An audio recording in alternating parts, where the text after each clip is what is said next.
ஜான்சி ராணிக்கும் முன்னோடி முதல் பெண் பேரரசி வீரமங்கை வேலுநாச்சியார் அவர்களை அன்போடு அழைக்கிறோம். அனைவருக்கும் வணக்கம்.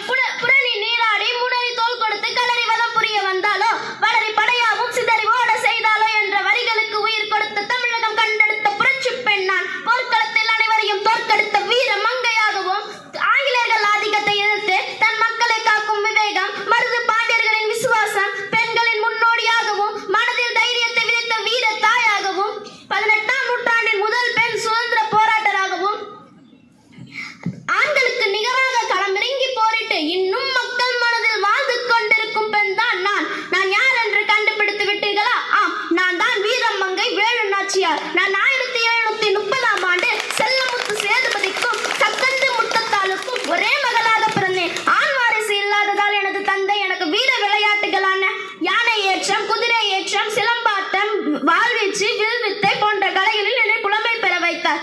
இவை மட்டும் அல்லாமல் நான் பிரெஞ்சு, ஆங்கிலம், உருது, தெலுங்கு, கன்னடம், இந்தி உள்ளிட்ட 7 மொழிகளையும் கற்றுத் தேர்ந்தேன். எனது 16வது வயதில் சிவகங்கையை ஆட்சி புரிந்த முத்துவடுவநாதரை மணந்து கொண்டேன். எனது கணவர் ஆற்காடு நவாப்புக்கு கப்பம் கட்ட மறுத்ததால் ஆங்கிலேயர்களால் காளையார் கோயில் என்னும் இடத்தில் நயவஞ்சகமாக கொல்லப்பட்டார். இதனை அறிந்து கோபம் கொண்டு எழுந்த நான் ஆங்கிலேயர்களை எதிர்த்து சிவகங்கையை மீட்க உறுதி பூண்டேன். திண்டுக்கல் கோட்டையில் தங்கி காலாட்படை, குதிரைப்படை, பீரங்கியக்குதல், துப்பாக்கி சுடுதல் போன்ற கலைகளை ஆண் பெண் என்று அனைவருக்கும் கற்றுக் கொடுத்தேன். எனக்கு பக்க பலமாக மருது பாண்டியர்கள் மற்றும் அமைச்சர் தாண்டவராயன் நின்றனர். ஆங்கிலேயர்களை எதிர்த்து கொண்டிருந்த ஐதர் அலியுடன் நட்பு கொண்டு 5000 காலாட்படை மற்றும் 5000 குதிரைப்படை கேட்க எவ்வித மறுப்புமின்றி உடனடியாக அவற்றை அனுப்பி வைத்தார். அப்படைக்கு நானும் ஆண் பிரிவுக்கு மருது சகோதரர்களும், பெண் பிரிவுக்கு குயிலியும் தலைமை தாங்கினோம். காளையார் கோயிலில் நடைபெற்ற கடும் போரில் ஆங்கிலேயர்கள் தோற்று ஓடினர். காளையார் கோயில் எங்கள் வசமானது.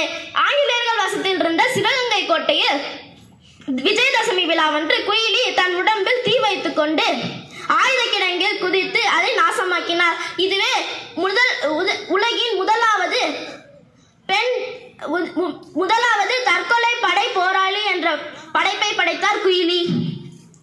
எனது வீரம், ஐதர் அலியின் உதவி, குயிலியின் தியாகம், மருது சகோதரர்களின் ஆற்றல் இவை அனைத்தும் சேர்ந்ததால் சிவகங்கை மீட்கப்பட்டது. எனது கணவரை கொன்ற ஜோசப் ஸ்மித் மற்றும் பால் ஜோரையும் தோற்கடித்து எனது 50வது வயதில் அரியணை ஏறினேன். எனக்கு எத்தனையோ மன்னர்கள் ஆங்கிலேயர்களை எதிர்த்து தோற்ற வேளையில் ஒரு பெண்ணாக நின்று ஆங்கிலேயர்களை எதிர்த்து சிவகங்கை சீமையை ஆங்கிலேயர்கள் பக்கம் நெருங்க விடாமல் ஆட்சி புரிந்தேன். எனது உடல்நல குறைவால் எனது 66வது வயதில் இவ்வுலகை விட்டு மறைந்தேன். எனக்கு பின்னால் வந்த வீரர்கள் தனது இன்னுயிர்களை துறந்து உங்களுக்கு இந்த சுதந்திரத்தை வாங்கி கொடுத்துள்ளனர்.